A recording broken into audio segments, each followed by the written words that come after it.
Hi friends, എല്ലാവർക്കും പുതിയൊരു വീഡിയോയിലേക്ക് സ്വാഗതം. ഇന്ന് മുട്ട കൊണ്ട് വളരെ ടേസ്റ്റി ആയിട്ടുള്ളൊരു വിഭവമാണ് തയ്യാറാക്കുന്നത്. ഇത് അപ്പത്തിൻ്റെ കൂടെയും ചോറിൻ്റെ കൂടെയൊക്കെ കഴിക്കാൻ വളരെ നല്ലതാണ് കേട്ടോ. ഇത് എങ്ങനെയാണ് തയ്യാറാക്കുന്നത് നമുക്കൊന്ന് കണ്ടു നോക്കിയാലോ. ഇതിനായി ആദ്യം ഒരു 1.5 കപ്പ് തേങ്ങ നമുക്ക് മിക്സിയിൽ നന്നായി പൊടിച്ചെടുക്കണം. ഇത് വറുത്തെടുക്കാനാണ് കേട്ടോ. വറക്കുന്നതിന് ഇങ്ങനെ പൊടിച്ചാൽ പെട്ടെന്ന് നമുക്കിത് മൂത്ത് കിട്ടും. അതിന് വേണ്ടിയിട്ടാണ് ഇങ്ങനെ ചെയ്യുന്നത്.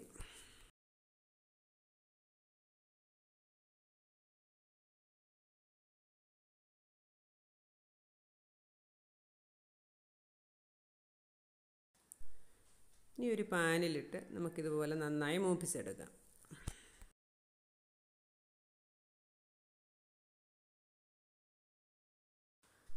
തേങ്ങ ഏകദേശം ഈ ഒരു പരുവാകുമ്പോൾ ഇതിലേക്ക് നമുക്ക് ഏലയ്ക്ക, പെരിഞ്ചീരകം, കറുകപ്പട്ട, ഗ്രാമ്പു എന്നിവ കൂടി ചേർത്ത് കൊടുക്കാം.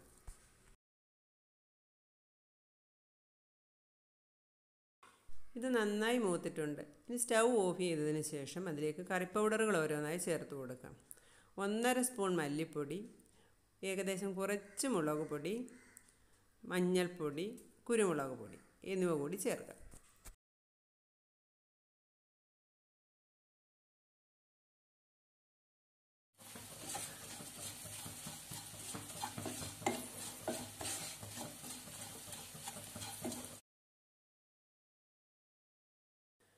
ഇതൊരു മിക്സിയുടെ ജാറിലേക്ക് മാറ്റിയതിന് ശേഷം അല്പം വെള്ളം കൂടി ഒഴിച്ച് നമുക്ക് നന്നായി അരച്ചെടുക്കാം.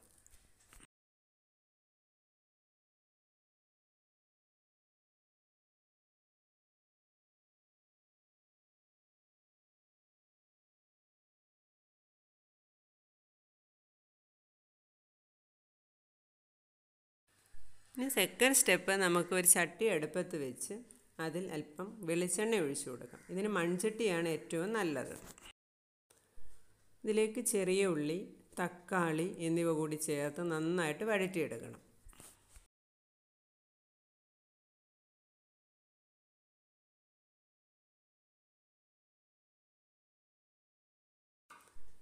ഇനി ഇതിലേക്ക് നമുക്ക് ഉരുളക്കിഴങ്ങും പച്ചമുളകും ചേർത്ത് കൊടുക്കാം.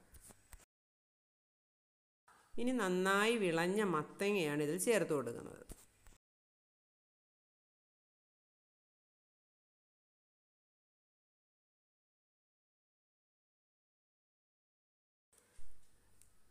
നന്നായിട്ടൊന്ന് ഇളക്കി യോജിപ്പിച്ച് കൊടുക്കണം.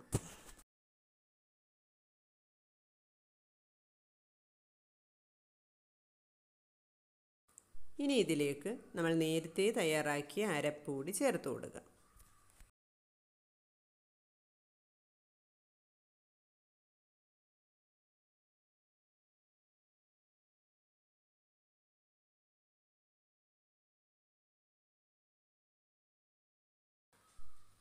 അല്പം വെള്ളം കൂടി ചേർക്കാം. ആവശ്യത്തിനുള്ള ഉപ്പ് കൂടി ചേർത്ത് അടച്ചു വെച്ച് നമുക്ക് വേവിച്ചെടുക്കാം.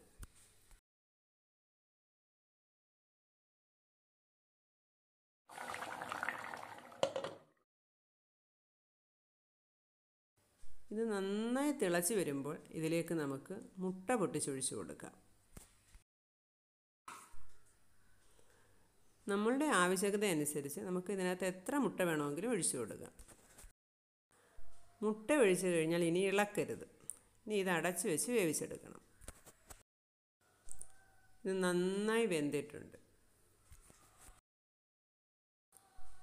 ഇനി ഇത് നമുക്ക് ഒരു സെർവിങ് പ്ലേറ്റിലേക്ക് മാറ്റാം. ഇന്ന് സ്വാദിഷ്ടമായ മുട്ട മത്തങ്ങ കറി ഇവിടെ തയ്യാറായിട്ടുണ്ട്. ഈ ഒരു റെസിപ്പി നിങ്ങൾക്ക് ഇഷ്ടമായെങ്കിൽ എല്ലാവർക്കും ഇതൊന്ന് ഷെയർ ചെയ്ത് സപ്പോർട്ട് ചെയ്യണേ. ഈ ഒരു ചാനൽ ആദ്യമായി കാണുന്ന കൂട്ടുകാർ ആരെങ്കിലും ഉണ്ടെങ്കിൽ പ്ലീസ് ഒന്ന് സബ്സ്ക്രൈബ് ചെയ്ത് സപ്പോർട്ട് ചെയ്യണേ. വീണ്ടും ഒരു വീഡിയോയുമായി കാണും വരെ എല്ലാവർക്കും നമസ്കാരം.